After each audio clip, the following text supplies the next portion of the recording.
Racing.com. The opener on tab Cranbourne Cup Day is the Rhino, the Wrecker, 2-year-old plate, 1,000 metres worth $130,000. Most of them are first starters. First horse for us to take a look at is Belgian Black. Lewis German aboard for Jack Lang, son of Taut and Stardom. Changed hands a couple of times at some Inglis online sales, Matt, before fetching 6,500 of the Inglis Great Southern. A half-brother to Written Consent, who was placed in the Canterbury at 2. Grand Dam Denari ran second in a Blue Diamond with Brett Preble in the saddle. And Jack Lang, one of a few local trainers represented here in the 2-year-old race. He was not far off USSR, who's the current favourite in a recent jump out here at Cranbourne. He's had 3 jump outs in total, one of them on a heavy track. Looked to get through it okay. Obviously different on under race day pressure, but he's prepped up well enough and has had the experience of those 3 jump outs. Warren Huntley on mounting yard duties for us on Cranbourne Cup Day. Warren, you've got your eyes on Belgian Black. He's got a bit of size and scope about him, Nigel, and he's coping well with his first day the races. He's not overwhelmed at all by the experience, and he looks quite forward. As I said, he's quite an athletic style of galloper that's got a bit of height about him and a bit of scope. I think in time he'll stretch out, but he looks good for his debut. 2, El Padrino, one of several runners in the race looking to cash in on the Super Vobis money on offer in addition to the $130,000 prize pool. $210,000 purchase at this year's Inglis Premier Sale. First foal for Misty Rock, whose dam is a 3/4 sister to Roy Higgins and Queen's Vase winner Aloft. One of a couple of runners for Kieran Maher and David Eustace. He's been a big drifter since markets went up. He opened up safe at around that 460 mark, now out to 850. He jumped out here at Cranbourne on Monday with the blinkers on, which he'll sport today on race day. I thought he jumped out very nicely. He had another hit out at Caulfield prior to that. So as all the Kieran Maher and David Eustace runners are when they turn up on debut, he looks well educated. He's coping very well with the experience of his first day at the races. The blinkers haven't got him fired up. He's more a short-coupled, well-muscled style of horse than Belgian Black. He looks suited to the short courses. I thought he's parading very well. 3 is Grace Star, whose dam Go Gracie ran 3rd to Banish on Cranbourne Cup Day back in 2017. Banish then went on to win the Moonee Valley's Philly Classic at her next start. Grace Star's from the family of Sky Cuddle, and undeniably he's currently the outsider of the field. He had a jump out at St Arnaud on reasonably firm ground on that occasion. Wasn't asked to do a lot. Hasn't been asked to do a lot in any bit of work I've seen. So we don't know what's under the hood, but probably one I was happy to risk on debut. From a parade point of view, he looks a little bit new to it. He's having to been directed and educated to get around the mounting yard. And from a fitness point of view, he's certainly done some work and there's muscle definition there, but he looks like the run would help bring him on. First of the race brigade is the 4 Highland Harley. These horses can so quickly improve with race day experience under their belt. Highland Harley won a jump out prior to his debut. He went down the straight at Flemington. Happy to forgive that. I think he'll be better for it and could improve sharply. No knock on him parading. He looks fit and healthy, and he's a little bit engaged and a bit playful, but not to the point where you'd be concerned. And he looks like he's tightened up a little bit since that debut run. 5 Jamara was a $30,000 bite at Inglis online sale last December. Half-brother to Stakes Place filly Casa de Lago, who ran second in a 2018 Revette Series final. The second of Kieran Maher and David Eustace's runners here in the 2-year-old, and much like his stablemate, he's had jump outs at Caulfield and Cranbourne. I like the way he moves, and I think he's got a super chance on debut. Looks like he's done it all before, Matty. He's another compact style of horse with some good strength both in front and behind the saddle, but just a lovely demeanour, and looks like he's saving all the energy for the race. 6 is Taut You Could, brother to Group 3 place getter O Torto, who won on debut as a 2-year-old here and ran 3rd in the 2019 CSAs at Flemington behind the inevitable and Cranbourne Cup contender later this afternoon, Age of Chivalry. Another one locally trained, this one with Greg Urell, and he's had 3 jump outs, so should be primed for this debut. It's not uncommon to see the Urell runners given a fairly solid test in jump outs, and he certainly was, but he's prepped up nicely for this. He does look fit for his debut, Matt, and he's got a bit of strength about him. He's a touch on the toe, and obviously we don't have a handle on what his normal behaviour is, but he carries that little bit of headgear, and he was on the toe quite a bit when he got into the mounting yard. He's got some dapples coming through in his coat, and he has relaxed a bit as he's got progressively through his parade. 7 is Valenconi. Her dam Valentia Bell was unraced, but is the sister of Group 2 Autumn Classic winner winner, Ambitious General. He's held his spot in the market and just trimmed up since the Victorian official prices have gone up. He comes through the same jump out as the next filly we're going to look at in Great Mama. I thought he moved quite well there at Mornington and looks to have a degree of ability. He's got a good bit of strength about him and a bit of a short course configuration about the way he's put together, rather short coupled with some good strength both in front and behind.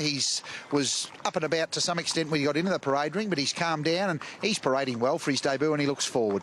Here is the capitalist filly, a Great Mama, whose Grand Dam, like her or not, produced Australian Guineas winner Light Fantastic. She's been the medium of good support throughout betting since markets went up on Wednesday, and she's now into favourite. She's had 3 jump outs. She looks to have plenty of gate speed. I think Craig Williams will be able to put this filly up in the firing line, either leading or outside the leader pretty comfortably, and she'll be in this a long way. Certainly looks like she's got some improvement to come physically, but that could well be her nature. She's carrying that little bit of condition, just butting up with a Clark, of course, now to head out onto the track, just getting a little bit on her toe with that. She wasn't doing that at all during the parade. She was lovely and relaxed. She doesn't look like that she's necessarily screwed down for her debut. 9 Little Strawberry Scratch, 10 Prairie Flower we saw on debut in the Inglis banner.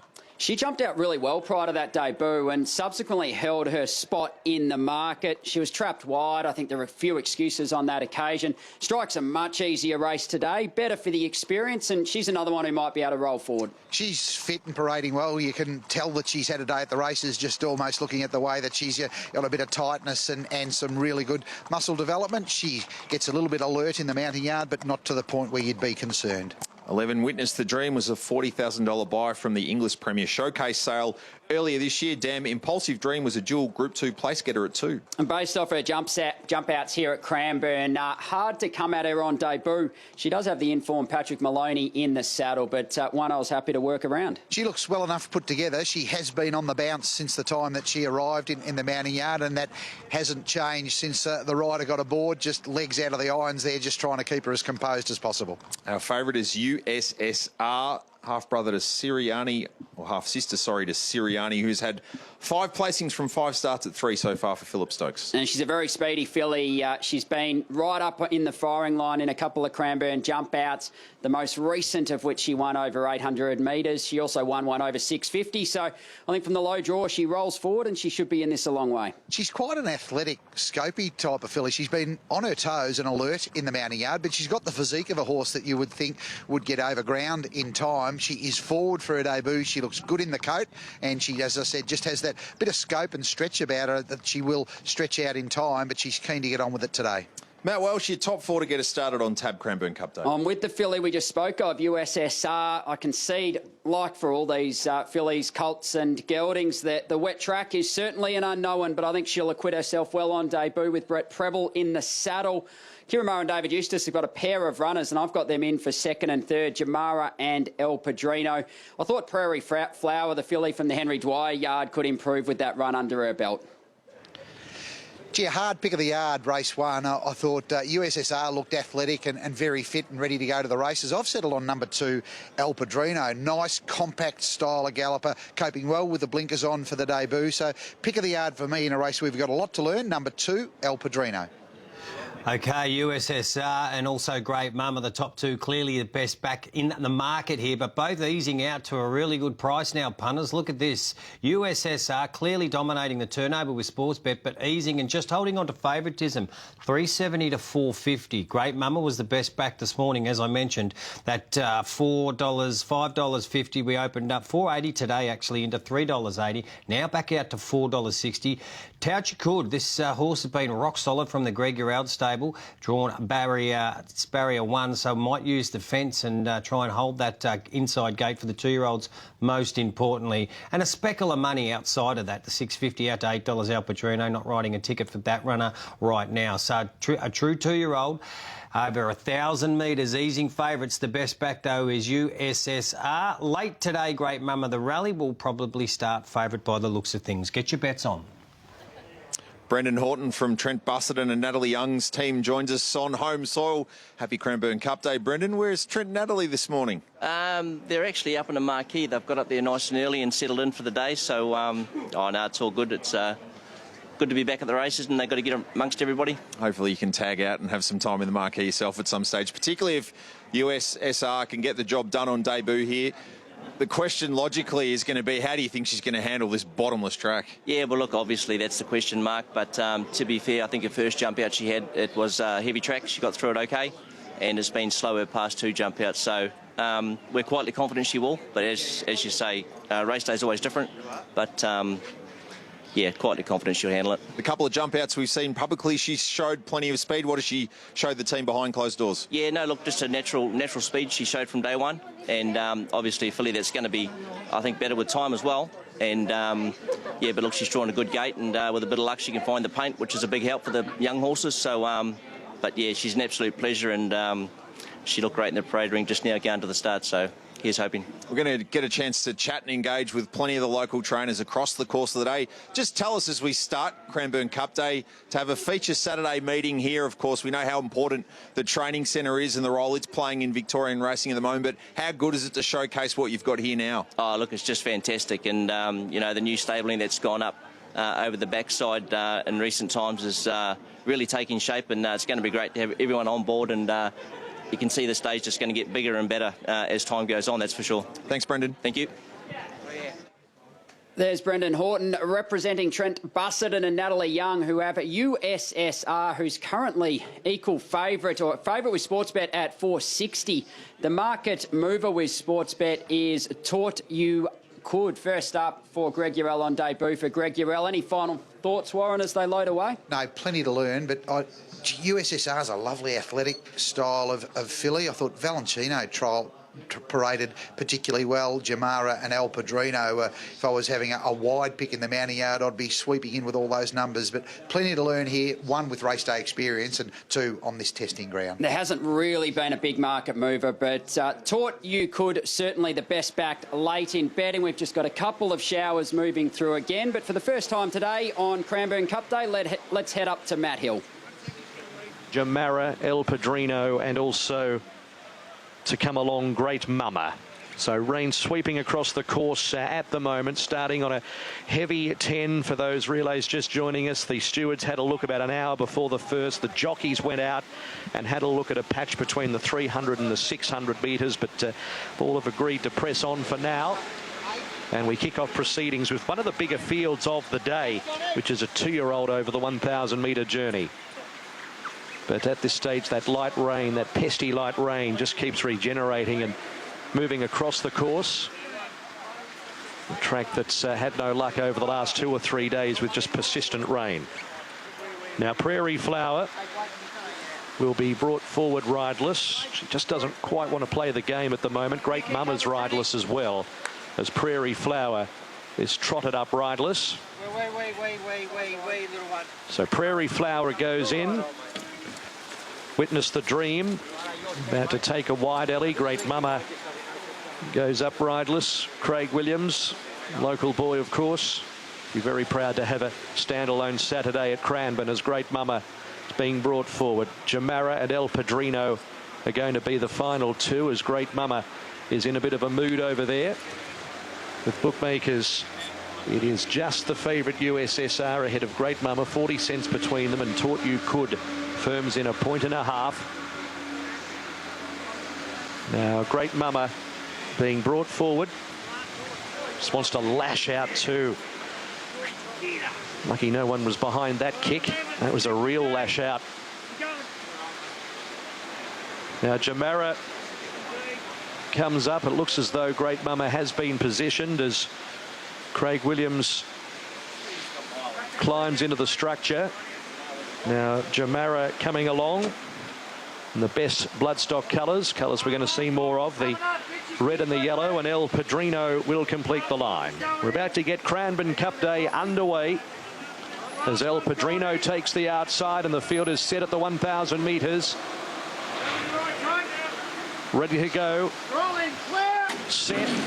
Gates are back and racing. USSR was slow towards the inside and has to muster up. Great Mama began very speedily. Straight to the lead. USSR, after a tardy get-go, is going to drive through and sit second. Taut You Could third. Then came Highland Harley, a length and a half, Prairie Flower. And next along the inside, Valenconi, 2.5 Padrino, Grey Star. Then came Jamara, Witness a Dream as well back in the field, and Belgian Black is last at the 500. The leader is Great Mama, held together by a length and a half. USSR, Taut You Could is third from Highland Harley. Then came Valenconi, Prairie Flower, El Padrino to the outside, still 5 off the lead, and then a gap, Jamara under the whip. They come around the turn at the 250. Great Mama in front by a length. USSR, who crabbed around the corner. Taut You Could is the first to strike at the 150. It's Great Mama with Taut You Could and El Padrino down the outside. Taut You Could with 50 metres to go. El Padrino coming out after it. Taut You Could with El Padrino having a lunge. They reach the line. Taut You Could beat El Padrino, and third a photo between Valenconi and Great Mama, who got tired. Next, Highland Harley, Belgian Black and Jamara, then Prairie Flower. Next, USSR, who got the stitch, didn't handle the tight track, and then came back in the field, Witness the Dream and Grey Star. An exciting start to Cranbourne Cup Day for the locals, with Greg Urell's Taut You Could saluted. An exciting finish. El Padrino was making ground. Warren Huntley's pick of the yard, not quite able to muster the required speed to reel Taut You Could in. 6-2 with a photo to come. The numbers in the opening event. Exciting, as said, for Greg Urell. We'll chat to him later on about his Star Apache Cat. He's going to try and win the Apache Cat Classic a little bit later on with the very good Blaze Jowski. But it's Taut You Could, who's the brother to O'Torto, who, as we mentioned, won on debut here as a 2-year-old and ran third in the CS Hayes Stakes as a 3-year-old a couple of years ago. Separated between the Inevitable and Age of Chivalry, who will see contest the Cranbourne Cup a little bit later on this afternoon. But a victory for the locals to start Tab Cranbourne Cup Day. It's Taut You Could. He was very impressive. He did a lot right. Damien Lane just able to put him in behind the speed. He got the split at the top of the straight when USSR wobbled off around the home bend. She did a lot wrong on debut. And Warren, your pick of the yard, El Padrino, did a good job, got home into second, probably wins in another bound or two. He took a while to balance up, and then he loomed into the race. But, yeah, on the line, Taut You Could was solid. And he's a scopy style of galloper. He was on his toe in the mounting yard, and he was on the bounce when Damien Lane got aboard him. So I think he's got a lot to learn, you know, both mentally and improvement physically. So plenty to work with. And, you know, Greg Urell would love to be winning the first race here on Cranbourne Cup Day. And they certainly backed him late in betting as well. But let's hear from winning local trainer Greg Urell. Greg Urell starts Cranbourne Cup Day with a win for the locals. Greg, well done. Thank you very much. Tell us about what this guy's done. We mentioned he's obviously a brother to a horse that's been pretty good for you in O'Torto. Yeah, absolutely. Neville Murdoch from the Lanuk stud, had the mare. Unfortunately, she's not with us anymore, but everything she did have, can run, and this guy's been no exception. I mean, he's, it's a little bit more precocious than what O'Torto was, but at this stage, he's doing everything right, and, it was the right time to bring him to the races. What impressed you most about that performance? Oh, look, I think probably his ability to sort of hang on and sort of tough it out. He never, as I said to Damien, I said, the more you ask, the more he'll keep giving. And that's the style of horse he sort of showed us all the way through. But, I think the 1,000 metres is not necessarily his go, but, he's a good, tough competitor and got away with it. But I have no doubt that, probably 12, 1400, a bit further on later on in his career, would be more suitable trip for him. What's the summer program look like for him now? Yeah, we'll have to have a good look at it now. I think, he's probably holds up all right, and he's been very good in the stable. He's a tremendous doer, so hopefully there's a bit more left in the tank, and he's heading in the right direction. Well done, Greg. Look forward to chatting later on. Thank you. There's Greg Urell, winning trainer of race 1 on his hometown Cup Day. And we'll take a look back at the race, Warren, and we've got the leader at the moment is Great Mama on debut, sitting outside the favourite USSR, and she just gets the corner completely wrong on debut. She was climbing at times. She's effectively had to been re-steered in the straight to try and straighten her up. Yeah, right, the turn into the home straight didn't go well for her, and she was a bit slowly away and then had to be pushed into a position. So there's talent there, but she's got plenty to learn. A very difficult time turning into the home straight. Padrino making some good ground out wide, but poised to pounce with Great Mama just being that little bit vulnerable late was Damien Lane aboard Taut for Greg Urell. And Damien gave Taut a peach of a ride on debut. Leaders back, got the split at the top of the straight. He's with Nigel now. Damien Lane gets his 22nd Metro winner of the season to take the outright lead once again in the Victorian Metro Jockeys title. Damien, tell us about the performance there of the debutant. Really well prepared for today. The horse stepped a little bit awkwardly, then he travelled up nicely mid-race, just very green in the run, a very raw horse, but he was obviously very fit and ready to go because he got through the conditions and hit the line well. Tell us about these conditions. Yeah, it's pretty testing out there. I dare say if it keeps raining, the footholes are going to fill up with water pretty quickly, and I'd say, being the ultimate pessimist, we're going to struggle. Well, hopefully Melbourne skies can clear and we'll get a chance to see you in action a little bit later on this afternoon. Of course, you've got the Ride of Age of Chivalry in the feature. Sounds good. Thanks, Nigel. OK, fingers crossed there at Cranbourne for Cup Day that they can get through. The first at Morfordville, they're just going onto the track here. No name.